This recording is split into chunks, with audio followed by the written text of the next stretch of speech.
Você precisa ajustar. Ajustar. Agora, quando eu falo isso assim, ó, ajustar, muita gente acha assim, ah, não, tem que pegar questões mais fáceis. E aí pega questões mais fáceis que não são contextualizadas. Todas as questões que você tem que fazer são questões contextualizadas. Isso aí é batido. Mas a questão não é essa. As questões têm que estar no seu nível. E esse é o maior problema. É o que você está enfrentando agora nesse momento. Aí você fala, ah, mas eu pego questões contextualizadas no meu nível e não estou avançando. E eu pergunto e peço que você responda sinceramente. Será que elas realmente estão no seu nível mesmo? Talvez você precise de questões mais simples. Eu pergunto assim para você, ó, você acha que a minha filha de 5 anos é capaz de fazer questões contextualizadas? Eu já perguntei isso aqui em vários vídeos. Talvez você esteja ouvindo isso pela primeira vez e diga, a sua filha de 5 anos, ela não consegue fazer questões contextualizadas. Ou você pensa assim, ah, não, sua filha deve ser uma superdotada, de repente, se for superdotada, ela consegue fazer questões contextualizadas. Eu digo, ela consegue fazer questões contextualizadas, sim, mas são questões contextualizadas no nível dela, no nível de uma criança de 5 anos. Eu não estou querendo dizer com isso que você tem que pegar questões contextualizadas para uma criança de 5 anos, no nível de criança de 5 anos. Não estou dizendo isso. Mas você pode pegar questões contextualizadas muito mais simples do que o nível do Enem. E trabalhando nelas. Você tem que alocar elas, essas questões, elas têm que estar num bloco, num determinado conjunto, que trabalhe só um determinado tipo de erro. Se você não sabe o erro que você está cometendo, isso é bem básico de você entender o seguinte.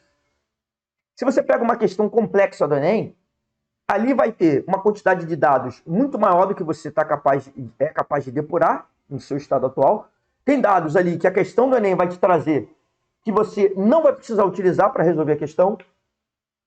Então, você vai ter que separar, você vai ter que utilizar uma ferramenta matemática para resolver aquilo ali. E aí, essa série de ações, elas têm que ser ações que estejam engrenadas, sincronizadas, para que você consiga resolver essa questão. Uma série de questões, uma série de ações que você vai ter que fazer e sincronizadas. Talvez, no seu nível, você não consiga perceber onde foi o seu erro, justamente por isso. Pela quantidade de ações, pela quantidade de coisas que você tem que perceber. Então, repare que para você atingir 847 pontos em matemática no Enem, você tem que começar no nível exato que você está. E para isso, você tem que saber em que nível você está. Como é que você vai saber qual é o seu nível? Que nível que você vai começar?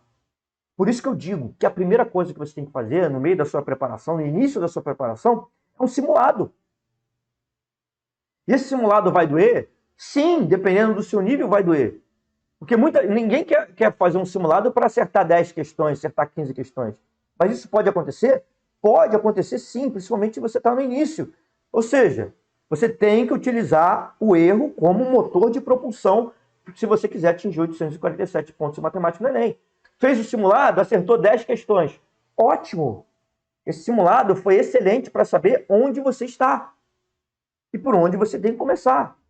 Perceba, a matemática, dentre todas essas matérias que caem no Enem, é a matéria que existe a maior interdependência entre os conteúdos.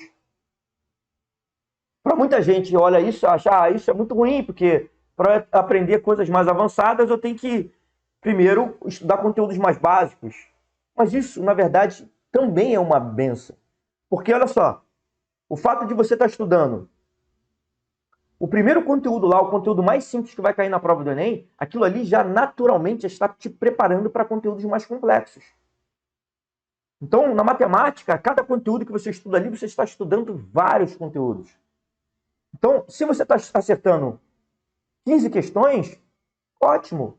Você tem que solidificar esses conteúdos mais simples. Começar com questões que estejam no seu nível. Nível mais simples, questões mais fáceis. Questões até fora do Enem. É por aí que você tem que começar. Agora, lógico, se você estiver acertando 30 questões, 35 questões, aí já é outra situação. Você tem que pegar questões mais complexas. Cuidado, não são questões mais difíceis. São questões mais difíceis, sim, mas questões que seguem o padrão do Enem. Não adianta pegar questões mais difíceis de outros vestibulares. Essa é a questão. Tá? Então, por onde você vai começar? Se você quiser atingir 847 pontos em matemática no Enem, você vai começar justamente pelo simulado.